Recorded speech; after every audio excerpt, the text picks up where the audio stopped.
I don't know if you guys can see it, but I think I got a little bumpy on my frumpy. No. Anyway, hi, good afternoon. It is definitely afternoon. But you guys see I have my collar on today because today we are talking about theology. We're talking about religion, okay? And we're talking about it for a couple of reasons. I've been confused for a while, which is why you don't really hear me talk about religion very much. But I guess I've been posting about it more, and the more things that I say and share, the more it becomes really evident that everyone is simply living in their echo chambers and then looking for validation in their wrongness. So how can you say this? I think a really good example would be a recipe. So let's say that you buy a cookbook. Now, anyone who's gotten to the point that they can actually make a cookbook, they know how to make some shit, right? Now they can write down all of the ingredients for the whatever, and they'll be like, put this much of this and this much of this and do this, and they'll put the order of things, and you can then go to the grocery store and buy all the ingredients and try and follow the directions. But it's going to take you some time to perfect that recipe. But the person who made the cookbook definitely knows how to make the thing that they wrote the cookbook about. So we can probably agree on that. Now the problem is all of the people who just purchase the cookbook, they're not chefs. That's why they need the cookbook in the first place, right? So it's fair to say a couple of things. The people who are out there are doing. So let's just start with I want to start with Buddhism and Christianity, just because as I've done a little bit more research, it's very clear that the bigger idea is one is central to God and the other is not. That's kind of the big thing. But there's a lot of overlap in terms of ethical morality, or what others call karma, right? There's a lot of overlap in terms of that. So no matter where you believe you will go after you die, those two religions actually agree on virtually the way that you should live. But let's go back to the cookbook example for a second, because the thing that I see, and if you don't so there's a thing, and I guess the more I'm meeting people of other faiths, they're always oh, so what is your faith? What is your belief? And I explain to them, right now I'm atheist or agnostic, but I grew up Buddhist, right? And they'll start to introduce to me this concept of other Buddhists that they've met. And these Buddhists I don't know how to describe them. They take a yoga class that's based on some sort of vinyasa yoga, and they do that practice once a week, and now they consider themselves Buddhists. I'd never heard of that until someone explained that to me. When I'm talking about Buddhists, those are not the Buddhists that I'm talking about. I guess I'm referring to temple Buddhists in terms of most of the Buddhists that I know spend a majority of the time in the temple in prayer. So if you're familiar with Siddhartha, then you would understand he also spent quite a lot of time in the temple or in the castle. The Buddhists, the Tibetan monks, Buddhists maybe that you've heard of, they're always in the temple. They live their entire lives away from society to achieve enlightenment. So that's probably why you don't know them, because you are not in the monastery, right? I feel the same thing is happening with the Christians. The actual Christians are out there living the deed. You know what I mean? They're not preaching to other people, trying to falsely convert people into shit. They're just living their own lives, doing the Christian things. They're not stealing capital from society, though. They're certainly not Peter Thiel. That is not. What wouldn't Jesus do? Everything that man did. And so I guess for me, I actually saw a quote the other day that just really stuck with me. And I think it was a Nigerian girl who wrote this, but she basically said, I follow Christ, not Christians. And I read that and I was like, amen. And that's when I realized, oh my God, okay, so that is the thing. And that's when I go back to my Mary Jane video, that was literally my point. Like, Mary Jane has this whole history of scamming people. She scammed like hundreds of people. Jesus was not a scammer. So like, was she sitting here being like, Jesus wouldn't do that. You know what I'm saying? Like, that is the point. Like, and I'm not saying that like she can't be redeemed and she can't like change her ways, but I thought that was a really good example of like, you can seek other mentorship in your own faith to understand and criticize those who are wrong in your own faith, like in your own group. This is also where it comes back to the HBCUs, which I just thought was so fucking strange. So some white kids basically decide to go to an HBCU and then start this conversation that like Charlie Kirk started. And not only is that like absolutely disrespectful, but it's also purposeless. You see, like, fix your own house before you go out seeking to fix someone else's. Get your own shit in order. And I really feel like when I say it and I say it and I say it, and now I just repost Lucas saying it because like finally there's just more black people who are speaking about it. But like white Americans have their own come to Jesus moment, right? Like they are going to have to sit with all their shit and then actually have a real honest conversation about like, what would Jesus do though? Because he wouldn't do what y'all are doing. So stop defaming the cross.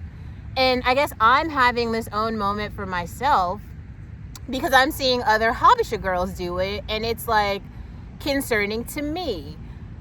Like, I don't want them to go astray because like I do care about them. So like one thing I've seen recently, I already talked about Lillian before, and I talked about Betty. But one thing I think is interesting is to like introduce this concept. It's not even a concept. It's like, I think the Chris Brown example is the most direct example of all of it.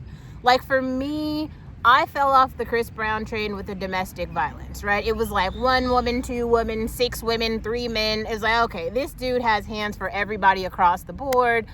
I can't support, like, that was me being like, all right, like, if I'm going to ethically put my money and time into somebody, I'm certainly not going to do it for a known domestic abuser. That is wild. Like, it's like to this day, he is like still laying hands on everybody. So like no reform has happened, no change, no learning, nothing. But then you see a whole, like his main fan base are black women who are giving him $1,000 to do meet and greets. Like, y'all are not just thirsty, you're desperate. And he literally shows you over and over and over every day that he hates you. And I don't know if I would say it's like this for all black women, but certainly he's made it clear he doesn't like dark-skinned black women. So dark-skinned black women, why the fuck are you giving him your coins? Like, are you stupid? Does he have to make a t-shirt that's like, I hate you bitches? Like, how long is it gonna take before you realize that this man actually hates you? Like, for real. But he will absolutely take your coins. Like, somebody make it make sense. And this is where it gets to Betty. Because Betty happily is like going to the Sea Breezy concert. Helen's like, Sea Breezy is my bestie. And I'm like, all right, well, I don't know what to say. Like, I don't like, these things are not going hand in hand. You know what I'm saying? Like, these are not the same things. You don't, like, it's like you don't befriend Jeffrey Dahmer and then be like, what would Jesus do? But that ain't the thing. That's not the vibe. It don't work like that. You know, if you're going to ride the wave, ride it, but, like, pick a side. And he's, like, not on the right side. That's, like, the point. There's another example of this where there's this girl, I'll actually just post the picture because I saw it and it was like so confusing because I really feel like her intent was to say something good, but I think she missed it. So, I mean, I actually really appreciate Karina Lude. So Karina Lude has it might be a third channel at this point, but she is one of those like Christ followers. So basically she has like a whole channel that's just dedicated to unpacking why she strayed away from high fashion and everything, like all of the ways that high fashion is demonic. Now, I watched some of those videos and I didn't understand that all of those things that she was saying, like, she didn't know. And it was like she was saying them and she was discovering them and she literally didn't know. And I was like, oh, that's so interesting. So like some of the things, and I think I was going to make another video about that, but it was just so shocking that like how do you not know? Like, okay, let's go back for a second. High fashion runways refer to thinness as heroin chic because AIDS patients got so skinny that they were the only ones who could fit into the dress. That is how that correlates. Straight up. Like, there's no other, like, that is the reason. To get that thin, you have to be that sick. Like, that is a sickness. That's why everybody makes that post. It's an illness, like, legitimately. So for other people to, like, just kind of, like, I mean, I understand the, like, thin is in thing, but, like, heroin chic has a meaning and a purpose. And I think it's disrespectful to others to enter fashion. And now, like, this girl, basically, she's, like, dripped in all the high fashion talking about Jesus. And it's like, you have no idea what those brands mean. And you're promoting that to your followers, thinking that's godly. And, like, all of the three brands that she was promoting all have a direct history. Like, Karina Lude made a whole video about it, which I guess I would assume the people who didn't know this would know now. But it's like, they don't even know. You're just like, wait a second. Like, why don't you just wear, like, I don't know, the Jesus slippers or, like, jeans or, like, a white shirt or something, like, where, like, all the Christ followers are wearing that. So, like, what is she doing?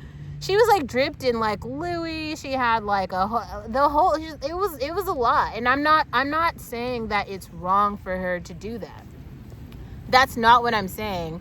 But I am saying that, like, these symbols and these brands do have a meaning and a history. And they are literally in direct opposition to what you are preaching. It's almost like when Kanye West did the Sunday sermon thing, or Justin Bieber doing the Sunday sermon thing. It's like, these are people who are living really foul lives.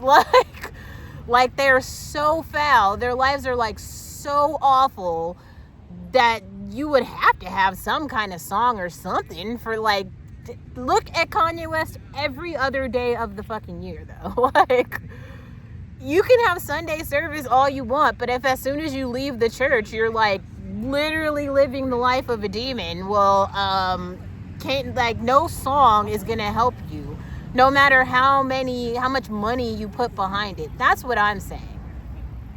I haven't even got to the point where I can start to actually compare other religions and how they actually might be much more ethical than the hypocrites who are coming out with the cross. It's just really frustrating. Because I'm like, as a person who supposedly hasn't read this book as much as the others, how is it that I know more than y'all? Y'all can't be this dumb. Especially when, like, words mean things and you, like, start quoting shit. That's what I'm like, does it make sense? Make it make sense. God, that's why I was like, okay, that is very confusing. But I think I'm gonna make the thumbnail for this video that girl specifically, because, like, I feel bad for her. Like, and the thing is, like, other people, like, she probably has access to, like, the Halo app and all of these, you know, extra Bible studies and stuff, so she could literally go further. But other people who are in Ethiopia don't have that. And so she's out here sharing pictures, sharing videos, sharing commentary that's going the wrong way. And people are going to look at her and be like, she's living the dream. You're not, just because you are in America does not mean that you are living righteously. I want to, like, say that again. So, and I want to go back, because this is the thing that actually really confuses me and makes me upset about Betty, Helen, and this girl. There are some people who come from the developing world and their whole point of coming is to like make it better for other people who couldn't come. I think that these people come and they don't have some option or some want to make it better for the people who can't come. They simply want to come here because in their minds they believe that they are more deserving. Like, who the fuck told them that? Like, I don't know, maybe they read it in a quote somewhere, but they believe that they are more deserving than everyone else in their village. You're that much more deserving than everyone else in your village, really. So then they come, right? And it's not like they're doing these great deeds. All of it is just like hyper individual capitalism. It's being like, I'm going to be a Pilates princess now. Let me buy 1 million smoothies for me. I've done this and that, and I've taken one trip back to my village each year, and now I have culture. Like, that's what I see Helen doing. And it kind of made me feel a way, like, oh, I don't think that she's a good role model. That's my point there. I don't think that she's a good role model. Sorry. Like, if I'm sitting here with my ethical cap, it's just not hitting. It's not. I think that the good role models are the women and men who understand that there are people with less privilege than them from where they come from that deserve resources and help, and it is their responsibility to give back because that is actually what Jesus would do. You see? But what I'm saying is I'm not even a member of that group, and I can see that. Because I understand ethics where I feel like these people do not. And I'm not even trying to be like, well, I'm holier than thou, because I'm not saying that either. But I am saying it's a one-sided argument, and it's a very strange argument to see pushed forward so often, and I don't like that. And I said this yesterday, but I will reiterate it. I think the same is true for the undocumented immigrants. The truth is Jesus would want you to go back to where you came from because crossing the border illegally is not like righteous. You broke the law. It's almost like in the same way, people literally listen to Biggie make a whole song about how he started selling drugs to feed his children, and yet everyone could condemn that and be like, fuck your hungry children. You shouldn't be selling drugs. Okay, well, if you're going to hold that standard, keep it across the board. That's my point. And like that particular interaction analogy is so well known that I'm saying that to you, and you probably literally know the song that I'm talking about because everyone's heard that song. It's in the first 4 bars of the fucking song. So there's no way you couldn't know. But do you see any of those people, Karen? Were they like, oh my God, the hungry children? No, they didn't say anything like that. They said, fuck him, he's selling drugs. They said the same thing for Jay-Z. I heard that, what is that old commentator? Also, I'm sorry, like, sometimes it's okay to, like, let the senior citizens go, but this dude is so old and he's still making political commentary. But he was the one who's like, yeah, Bill O'Reilly was sitting there talking about, like, yeah, I don't like Jay-Z because, like, he didn't have to sell drugs. Other black people didn't sell drugs. Well, okay, O'Reilly, were you helping that community in the project where he came from do anything? Did you help at all? Because clearly he also made 6 albums about how he had no male role models and you didn't step the fuck up and become one. So maybe you can just shut the fuck up now and keep your total, like, your criticism to yourself, right? Like that, because he literally solved his own problem while that old man did nothing. So if you were going to do nothing then do nothing now. Like, shut the fuck up all the way across the board. Let it ride. That is my point. If you're going to, like, stand tall in your shit, then just keep that energy. That's especially why I feel like leave the HBCU students alone. Like, the HBCU students have literally already decided that they do not want to be a part of white America and therefore have decided to go to a primarily black institution. Leave them alone. Like, literally, all of us who were like, we kind of want to participate, we're the ones who, like, tried to go elsewhere. And everybody else was like, fuck DEI. So the people who literally didn't even do that, like, just let them be. Do not go to the campus. And it was, like, very gratifying to watch those black kids chase them off the campus. Because, like, why are you even there? This is literally the space that you do not belong. Go anywhere else except for there, right? There's a whole other thing. Oh my God. There's, I guess, like the maybe like the final point to this particular rant is like, I think maybe I'll start to give more examples, more really direct examples from Buddhism in terms of like Siddhartha specifically and how he saw, how can I explain this? What happens when a Buddha leaves the temple?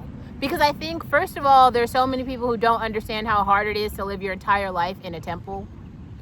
Like, when I'm telling y'all, like, oh yeah, like, I know many people who are in the temple right now, but like, they tell you that they're going and then you don't see them anymore. That's it. Like, they're quite literally right in the temple. Like, I keep saying this to you guys, I don't think you understand. Like, my mom is that person. Like, she legitimately meditates for like 8 hours a day, and then they go to Florida and they meditate for another 12 hours a day. Like, you don't see them outside of those groups because they don't go outside the groups. So that's why y'all don't know them. They're like actually always reading those fucking books and meditating without you. That's why they're all peaceful all the time. Because you're not there. That's why there's peace. That's like the whole last point. For me, I want to live in society. But there's that one dude with the podcast who I keep talking about. Like, he was in the fucking temple for 20 years and then he came out. Like, listen to those people when they're trying to give you like lessons about karma. Like, there are people who were in actual temples for 25, 30 years of life. They were not a part of the society that you and I are talking about. And they're sitting here describing to you lessons that they've learned from all of that, like, study and practice. Not some 15-minute yoga class. That's a very different thing. Oh my God. Like, it just, all of it is wild. And I think, like I saw, for instance, here's a good example, Chloe. So Chloe Bailey, I saw the other day she went on Instagram Live, but she had this humongous cross on her neck, dripped out in diamonds. It was huge. And I was like, oh, well, that's a statement. But 1 week before that, she was like twerking in Africa with her ass cheeks out, and the song that because she's not on a label, I guess, right now. So her whole point, she literally came out and said, I'm not going to sell my soul for something. But so what are you selling then? Because I'm not, like, if this is not selling your soul, and then whatever you were doing before that, wasn't it twerking with Chris Brown? Like, that wasn't selling your soul either. Which part was the part where you were living by the faith? Somebody, if you have an answer for that, somebody let me know. Because I haven't seen that part yet. I haven't heard a song about it yet, nothing. That's another reason why I'm kind of confused how people get upset about that AI artist who came out. I listened to 3 of her songs, and I can honestly say that 3 of her tracks are definitely, it's like gospel music. And so it's not surprising that all the gospel girlies are like, we love her. Like, and y'all are sitting here mad because she's selling more than Kehlani. I don't like, you make it make sense. Because, like, I'm not buying a Kehlani album. Who buys, like, if you're talking about what does a demon look like, it looks like fucking Kehlani. Like, I don't even know what that is. Is it still a woman? I don't know. I couldn't be sure. You tell me. Right? But, like, who is Chloe selling anything to? You're not selling your soul. You're actually not even selling any units. Like, what are you selling? I missed it. But there's so many parts of theology, but maybe maybe I'll just do more. I'll like do quote by quote and start to unpack some of that. But there's actually something else I want to talk about. So hold that thought.